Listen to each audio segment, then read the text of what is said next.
Todo sobre la novela de los hermanos Ciucho, que involucra investigaciones por lavado de activos, el hermano de la presidenta y a Chibolín. Sí, Chibolín. El gobierno cambia de postura sobre Venezuela. 2 muertos tras un choque entre indígenas en aislamiento y castañeros en Madre de Dios. Cambian al jefe de la ATU y el perro muerto a los trabajadores de Nativa, sobre el que muchos prefieren callar. Empieza la contra.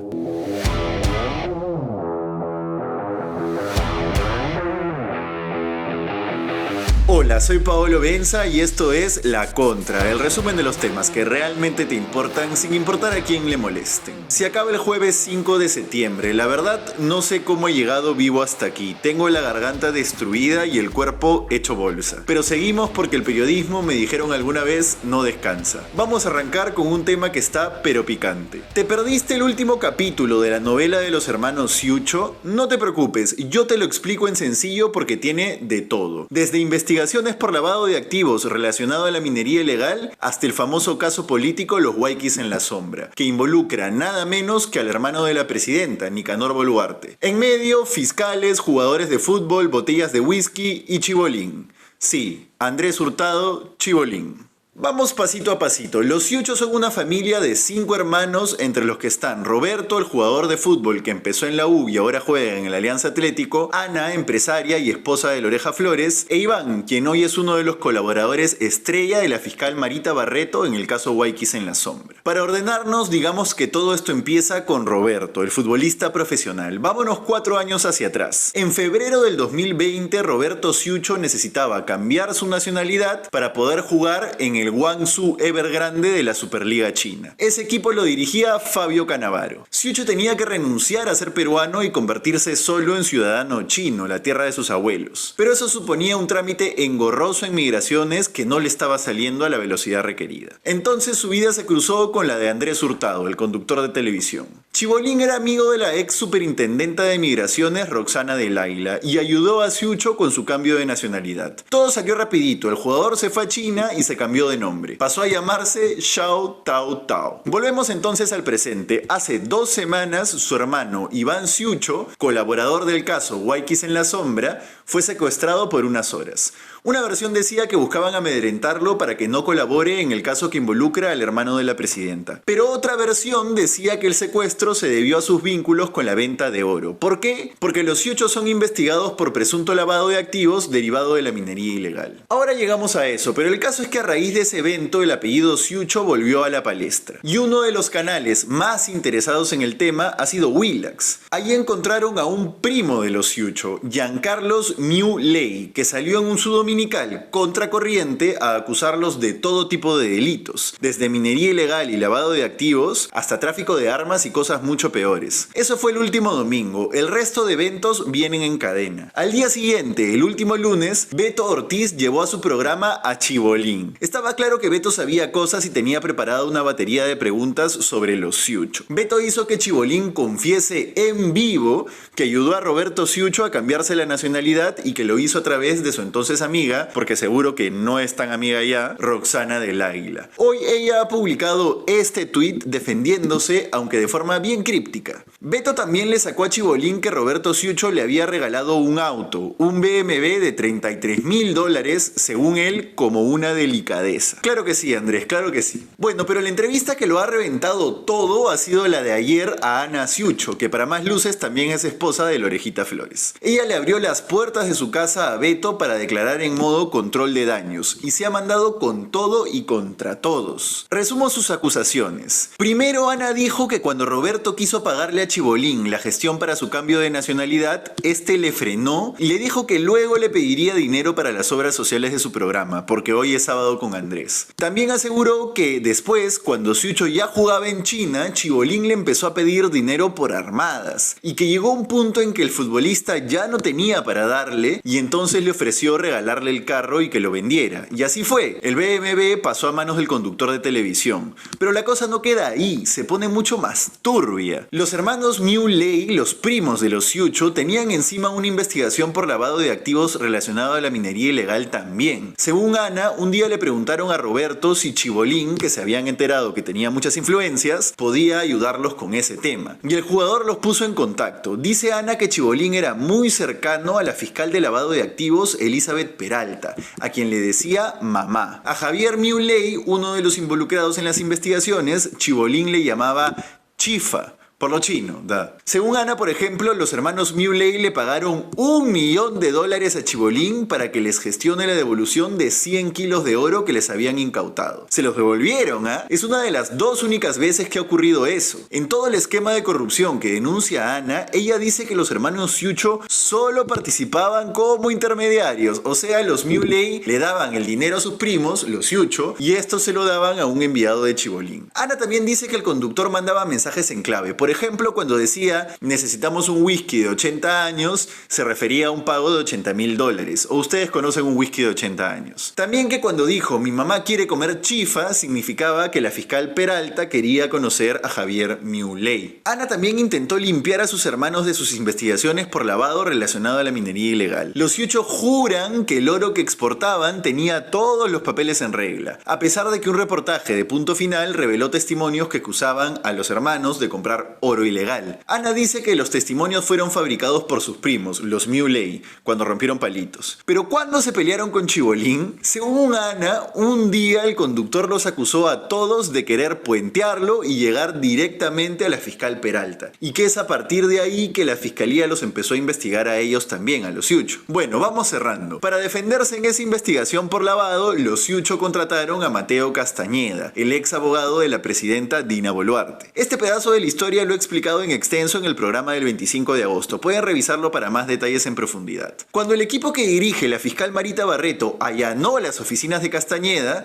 como parte del caso Guayquis en la sombra, que involucra a Nicanor Boluarte, encontró 15.000 soles en efectivo. Castañeda dijo que se los había pagado Iván Siucho por su defensa en el caso de lavado de activos que ya les conté. Iván primero aceptó que sí, pero luego lo negó. Y al negarlo, se convirtió en colaborador eficaz de Marita Barreto. Y así cerramos el círculo. A Iván lo secuestraron y Barreto salió a denunciar ese tema al toque a la prensa. Él dejó entrever que era por su colaboración en el caso Guayquis cuando declaró a la policía. De hecho, le acaban de dar 15 meses de preventiva a sus secuestradores, 3 civiles y 3 policías. Pero la verdad es que aquí hay mucho más que solo buenos y malos. Los Siucho tienen harto barro encima y mucho de qué beneficiarse colaborando con la fiscalía, así sea por un tema menor. No se olviden que el caso Guayquis va sobre algo totalmente ajeno a esos 15.000 soles. Es sobre clientelaje en la designación de prefectos a nivel nacional. Parece que los guionistas de la política peruana están construyendo una historia fascinante, pero poco a poco. Y ojo, todavía no lo hemos visto todo. Faltan capítulos en esta novela, les seguiré contando. Solo quiero cerrar con una pregunta. ¿Por qué todo siempre se resume a personajes como Chibolín?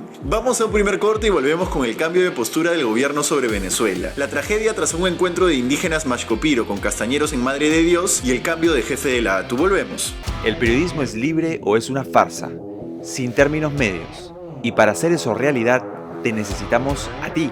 Hemos creado un Patreon donde tendrás más de La Contra. Aquí podrás suscribirte a beneficios exclusivos y apoyar este proyecto. Encuentra el link en la descripción de este video. Para seguir hablando a fondo de las empresas de las que nadie habla, de los temas que te impactan realmente. Y ya sabes, sin importar a quién le moleste. Te esperamos. Regresamos con La Contra, el resumen de los temas que realmente te importan sin importar a quién le molesten. Recuerda que la mejor forma de apoyar lo que hacemos aquí es suscribiéndote a nuestro Patreon, el link está en la descripción. O también puedes yapearnos a este QR. ¿Quién te explica estos temas así? Nadie. Titulares. 1. El Premier da un giro de 180 grados y ahora dice que el Perú no reconoce a Edmundo González como el presidente electo de Venezuela. No tenemos ninguna comunicación del Estado peruano reconociendo esa posición, ha dicho Gustavo Adriancén hoy en una entrevista con RPP. ¿Qué pasó, Alfombrita? ¿Ahora también te dejas pisotear por Cerrón? Porque sí, hay una explicación formal, diplomática a esta respuesta del Premier. Pero está claro que también es un acto político, ¿no? Si recuerdan, el ex canciller Javier González Olaechea dijo públicamente en distintos medios que reconocía a Edmundo González como el ganador de las elecciones en Venezuela. Algo que parte de la mínima sensatez de cualquier persona, más allá de quién sea, que se ha tomado un momento para revisar la evidencia, que está a la mano. Bueno, pero pero a González Olaechea lo han sacado. Una razón es el rol protagónico que asumió en el tema venezolano, que a Dina no le gustan los protagonistas que lo opaquen. Paréntesis, ¿sabían que González Olaechea se había inscrito al PPC? En declaraciones a El Comercio, el secretario general de ese partido confirmó el dato, aunque aún no aparece como tal en el ROP. Bueno, está claro que el señor tenía aspiraciones políticas personales. El caso es que ahora lo han reemplazado por Elmer Schaller, un diplomático, este sí, de carrera, pero que ha tenido que asumir el penoso rol del avestruz. Cuando le han preguntado por Venezuela, el señor no ha hecho más que esconder la cabeza, que es un tema que deben resolver los venezolanos, que con nosotros no es, etc. Eso ha dicho. Pero para cualquiera que puede ver, es un cambio radical en la retórica del gobierno sobre el tema. A la par, el prófugo Vladimir Cerrón lo ha instado al canciller, al nuevo, a acercarse aún más al régimen chavista. Y ahora sale Adriancén a decir que lo que dijo su antecesor en verdad como que no era así. ¿Cuál es la excusa? Pues una formalidad, que González Olaechea dijo lo que dijo como una declaración pública, pero no como un comunicado oficial del Estado. Que las posiciones oficiales de los países se deberían comunicar en un papelito escrito y colgado en la web de la Cancillería. Pero bueno, señores, ¿qué dedo me chupo? ¿No es acaso el canciller quien representa al gobierno en materia de relaciones internacionales? 2 meses después recién se dieron cuenta de que se había mandado por la libre. Ya pues, claramente hay un cambio de dirección y lo voy a resumir en una idea bien sencilla.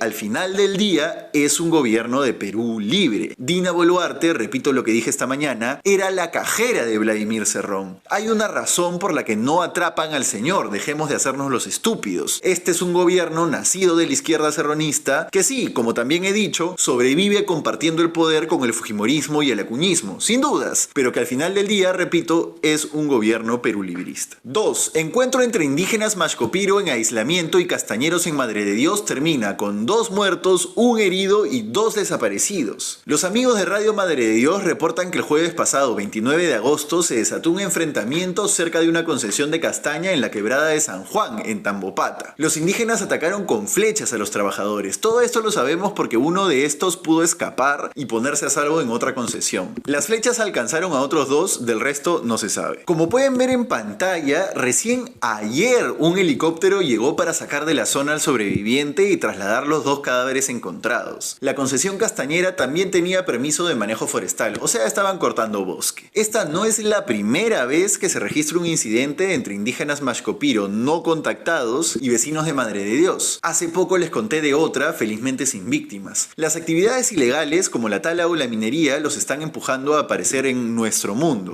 ¿Tienen un plan en el gobierno? ¿Tienen un plan para algo? 3. El gobierno cambia al jefe de la ATU, la Autoridad del Transporte Urbano de Lima y Callao. Sale Maribel Vidal y entra David Hernández. Esto apenas horas después de que las empresas concesionarias del Corredor Morado publicaran un comunicado acusando a la ATU de todos sus problemas, básicamente. Dijeron que les seguía incumpliendo el contrato y que los estaba haciendo quebrar, que han tenido que reducir su flota por eso, etcétera, etcétera, etcétera. Una desgracia que padecen los millones de limeños y chalacos que toman transporte público, que son la mayoría. Que parece que es una de esas desgracias a las que la gente ya se acostumbró y listo. Nadie ya piensa que se puede hacer distinto. Pronto les traigo un especial con una explicación detallada de por qué se está terminando de morir la que en su momento llamaron reforma del transporte. Los corredores están en sus últimas horas. Y 4, una que es de ayer, pero te la cuento hoy rapidito. El Congreso aprobó en segunda y definitiva votación que la policía vuelva a estar a cargo de las investigaciones preliminares. Ahora la Fiscalía se encargará solo de la conducción jurídica de las mismas. Hablamos largo y tendido esta mañana en Veo Noticias de este tema. Y claro, la opinión del doctor Aliaga tiene sentido. ¿Por qué se asume que la policía investigará mejor si lo más probable es que lo que le entreguen al fiscal esté mal hecho y le genere doble chamba? No lo digo yo, sino alguien que se dedica a la práctica legal. Y claro, a eso hay que sumarle la experiencia generalizada de todos nosotros los ciudadanos cuando tenemos algún contacto con la policía. No estoy diciendo que todos los policías sean inútiles o coimeros, pero levante la mano quien no le ha pedido una coima a un policía o a quien le ha ayudado a resolver un problema o a atrapar a quien le robó. Déjenmelo en los comentarios si quieren. Miren, ¿los fiscales son magníficos encarcelando delincuentes? No. En circunstancias normales, una opción como esta se podría evaluar, tendría algún sentido, pero la segunda derivada acá es sencilla. Uno ve que la fiscalía abre una investigación preliminar al día contra políticos y entiende por qué están queriendo quitarles esa encargatura, ¿no? Ya lo desarrollé en extenso en otro programa, solo para recordarlo. Y 5, cortito, hoy vecinos de Sullana, en Piura, le tiraron piedras y palos a la comitiva que llevaba a Dina Boluarte. Piedrazos, ¿ah? La señora no puede pasearse tranquila por ningún lado ya. Pronto le va a empezar a pasar lo mismo en Lima. ¿Dormirá contenta? Dudoso. Vamos a un último corte y volvemos con un informe exclusivo sobre el perro muerto de Miguel del Castillo, del que los adalides de la moral no quieren hablar. Volvemos.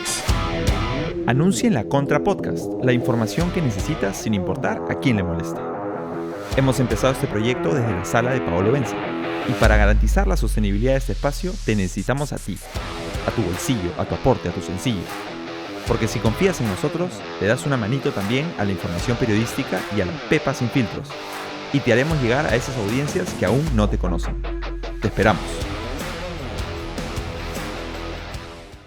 Regresamos con La Contra, el resumen de los temas que realmente te importan sin importar a quién le moleste. Recuerda darle like a este video si te gustó para que llegue a más gente. Y suscríbete al canal, también puedes yapearnos a este QR. El perro muerto de Miguel del Castillo en Nativa sobre el que nadie quiere responder. Ex trabajadores del canal de televisión denuncian que no les han pagado lo que les debían por meses. Al menos 20 personas están desesperadas por su dinero. Algunas deudas superan los 6.000 soles. Miguel del Castillo, uno de los principales responsables, está desentendido del tema. Y los adalides de la moral peruana que se acaban de afiliar a su partido, como Daniel Olivares o Marisol Perestello, también se lavan las manos. Te cuento todos los detalles. Nativa es un canal digital que arrancó con fuerza contratando a figuras como los periodistas Paolo Ugaz y Carlos Cornejo. Todo iba bien, pero en 2022 los problemas comenzaron a aparecer. La Contra habló con 5 ex trabajadores quienes nos han detallado la decadencia del canal. José Aramayo trabajó en Nativa como sonidista, le deben 3.900 soles. Él cuenta que en 2022 empezaron a pagarles por partes, la típica por la que hemos pasado alguna vez todos los periodistas, pero para el 2023 ya la cosa pintaba muy mal. Gio Torres, quien trabajó como productor, cuenta que en octubre del 2023 tenía que trabajar virtual porque no le pagaban ni los pasajes.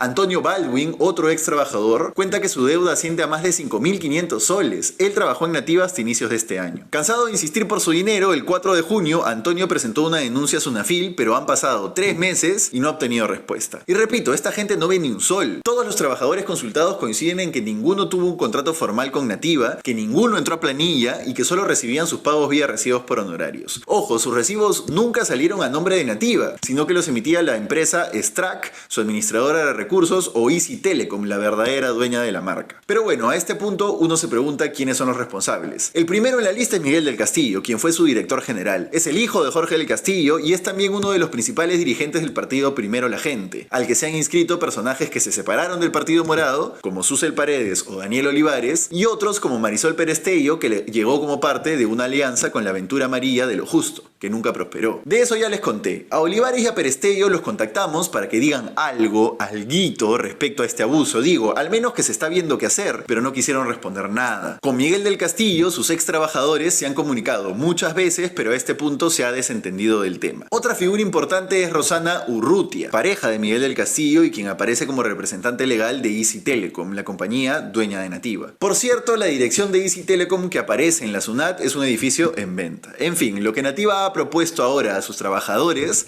es que firmen un acuerdo para poder pagarles. Sin embargo, según los propios trabajadores, el acuerdo los obliga a renunciar a sus derechos laborales, a aceptar que la empresa ya no les debe nada y les prohíben incluso hablar sobre el canal por 5 años. Un trabajador que prefirió mantenerse en el anonimato nos compartió en exclusiva las capturas de este documento, en el cual se corrobora toda esta información. Si quieres tu plata, no digas nada, quédate callado. Lindo, ¿no? El acuerdo fue propuesto por el abogado Paul Llerena. Por eso muchos han optado por no firmar. Andrés Rengifo, periodista que se encargaba del área digital de Nativa, fue uno de los que sí firmó. Nativa le debe 6.100 soles. Según el cronograma que él firmó, debían pagarle el 14 de agosto. La fecha pasó y nada. Luego fue reprogramada para el 23 de agosto. ¿Qué creen? Nada. Bueno, la Contra se comunicó con Miguel del Castillo para pedirle descargos. Él nos dijo que se encuentra totalmente al margen y que ahora el abogado se está encargando. ¡Precioso! Nada que decir sus nuevos socios políticos. ¿Qué propondrán en materia de derechos laborales? ¿Nos cuentan, chicos? Incluso del Castillo nos dijo que según él, cito, el problema está resuelto en un 90%. Además nos detalló que la crisis de Nativa no es algo aislado, sino que es un daño colateral de la quiebra de 777 Partners, una firma de inversión privada. Cuando le preguntamos cuál es la relación entre la quiebra de 777 Partners y la crisis de Nativa, no dio más detalles. Primero la Gente se llama su partido. ¿Y su gente? Por si acaso, esta es una investigación que ha hecho Natalia Huerta, el nuevo jale de la Contra. En fin, la payasada de hoy es la Cele pateando al arco, que es de hace 2 días, pero lo pongo ahora para ir calentando motores para mañana. Mírenlos. Es como si se nos hubiera olvidado cómo invocarla, ¿no? Es horrible. Pero bueno, a la selección siempre hay que alentarla. Eso aprendimos en el camino a Rusia. ¿Qué más da? Cuando todo va mal, el aliento ya es es irracional, que si toca sufrir, tocará. Eso fue todo por hoy en La Contra. Disfruta, comenta, comparte este video en la noche de hoy o en la mañana de mañana, como más te acomode. Y recuerda, fue ese partido con Ecuador donde se veían claros en las tribunas, donde ya nadie creía que le empezamos a dar vuelta a todo. No digo que mañana va a ser igual, pero prende la tele al menos. Conmigo es hasta el domingo. Chao.